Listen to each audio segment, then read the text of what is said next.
नमस्कार, आप देख रहे हैं इंडिया 24। बताते चले कि झुग्गी झोपड़ी के प्रदेश अध्यक्ष संतोष भारती जी के द्वारा कार्यक्रम आयोजन किया गया, जिसमें बक्सर के संसदीय क्षेत्र के भावी प्रत्याशी मौजूद रहे और उन्होंने अपनी बातों को रखा। कहा जा रहा है कि जिस तरह से झुग्गी झोपड़ी के प्रदेश अध्यक्ष संतोष भारती जी अपने कार्यक्रम को लेकर के पहल कर रहे हैं और इस समय सुधाकर सिंह जी जो है बक्सर के संसदीय क्षेत्र से भावी प्रत्याशी है, उनकी हाथों को मजबूत करने के लिए तमाम लोग पहुंचे हुए हैं।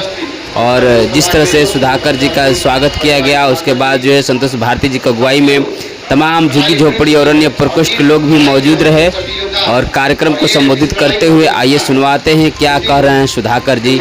लगातार आप देख रहे हैं खबरें। सामाजिक आर्थिक जनगणना कराने का काम किया, जिससे समाज के अंतिम मैदान के वास्तविक हकीकत को जानने का हम लोगों ने किया।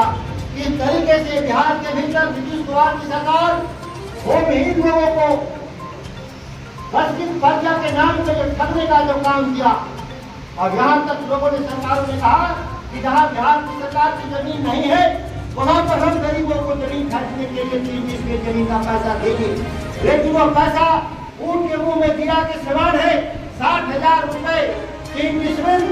ऐसा खेती वाला भी जमीन आज नहीं मिल सकता। बसने वाला जमीन इस राज्य के भीतर 1.5 लाख रुपया डिसमिल, 5 लाख रुपए 3 डिसमिल के 5 लाख रुपया कट्टा से इस राज्य में जमीन कहीं कम नहीं है। शहरों में बात नहीं कर रहा हूँ, मैं गाँव की बात कर रहा हूँ। शहरों में तो कट्ठे का बात ही भूल जाइए।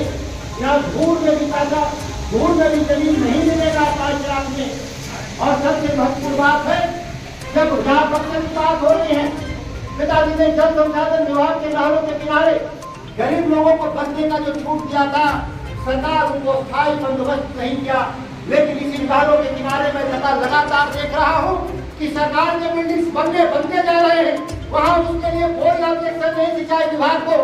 लेकिन इस गरीबों के बचने के लिए आप जमीन की कमी है तो मल्टी स्टोरी फ्लैट बना सकते हैं नहरों के किनारे।